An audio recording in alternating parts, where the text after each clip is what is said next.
Vietnam 0436 rút ngắn chuyến bay từ Nghệ An đi thành phố Hồ Chí Minh chuẩn bị cất cánh, thì tiếp viên phát hiện một nam thanh niên không có thẻ lên tàu bay.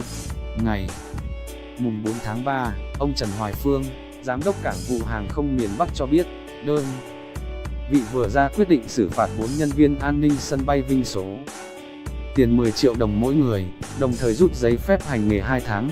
1. Nhân viên dịch vụ mặt đất bị phạt 4 triệu đồng. Những người này phải chịu trách nhiệm khi để một nam thanh niên vượt hàng rào an ninh lên chuyến bay sắp cất cánh. Vụ việc được đánh giá là uy hiếp an ninh, an toàn hàng không. Trước đó hơn 13 giờ ngày mùng 3 tháng 3, chuyến bay VN1265 của Vietnam Airlines từ Vinh đi thành phố Hồ Chí Minh đang đón khách thì tiếp viên phát hiện một nam thanh niên lên cửa máy bay. Người này không có thẻ lên máy bay và không có tên trong danh sách hành khách. Tiếp viên đã chặn anh ta lại và báo lực lượng an ninh sân bay phối hợp xử lý. Chuyến bay VN1265 khởi hành chậm gần 40 phút so với kế hoạch.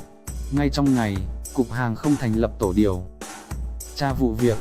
Tổ công tác xác định nam thanh niên đã trèo tường vào cảng hàng không Vinh, vượt qua nhiều chốt an ninh khác, đi xuyên qua sân đỗ tàu bay để lên xe thang vào chiếc máy bay chuẩn bị đón khách. Nam thanh niên 21 tuổi, là lao động tự do.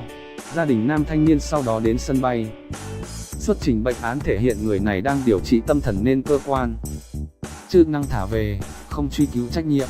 Nguồn: VN Express.